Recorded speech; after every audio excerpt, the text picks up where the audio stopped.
Pinagtibay ni Pangulong Ferdinand R. Marcos Jr. ang kanyang suporta sa Bangsamoro Autonomous Region sa pamamagitan ng IGRB report na tiyak na magsusulong ng kapayapaan sa rehiyon.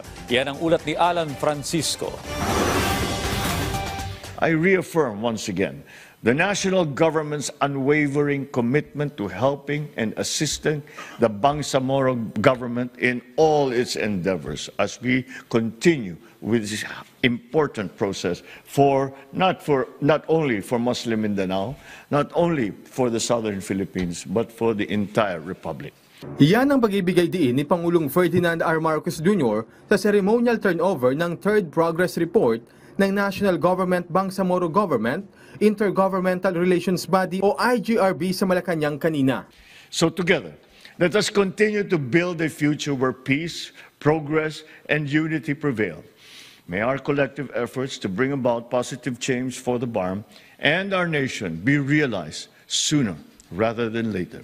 Sa IGRB report, binibigyang diin ang mga napagtagumpayan tungo sa isang makahulugang otonomiya para sa Bangsamoro Autonomous Region in Muslim Mindanao o BARM.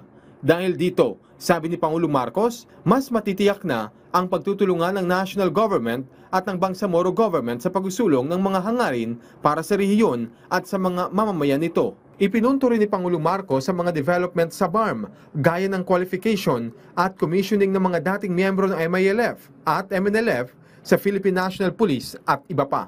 Through these mechanisms, we have witnessed significant achievements. First, the qualification and commissioning of former MILF and MNLF members into the Philippine National Police. Second, the inclusion of the proclamations granting amnesties to former members of the MILF and the MNLF, which was issued last November 2023 and concurred with by the House of Representatives and the Senate. Third, is a successful turnover of various properties and assets of the national government within the BARM to the Bangsamoro government. And lastly, the signing in July last year of the Intergovernmental Energy Board Circular on the joint award on petroleum service contracts and coal operating contracts in BARM. Ang naunang dalawang IGRB progress reports ay naipresenta sa nakalipas na administrasyon. I am confident that we are on the right path to building a more peaceful, stable, and prosperous Bangsamoro region as we find responsive solutions to the remaining issues and concerns that still need to be addressed. Samantala, ipinamamadali ni Pangulong Marcos sa Department of Budget and Management ang pagsasapinal ng intergovernmental mechanisms na kukumpleto sa otonomiya ng BARM, lalo na sa paparating na BARM election sa susunod na taon. With the forthcoming elections, I urge the Department of Budget and Management Secretary and Co-Chair of the IGRB to expedite the finalization of the IGRB Manual of Operations and Resolution of Identified Issues.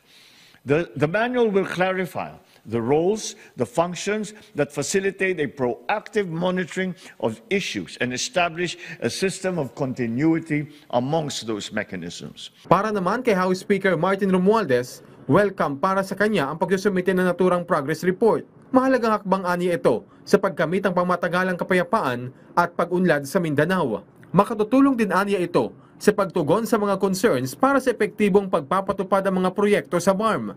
Kasabay nito, umaasa si Speaker Romualdez sa isang mapayapa at maayos na halalan sa May 2025 para ihalal ang mga magiging miyembro ng 80-seat parliament ng BARM.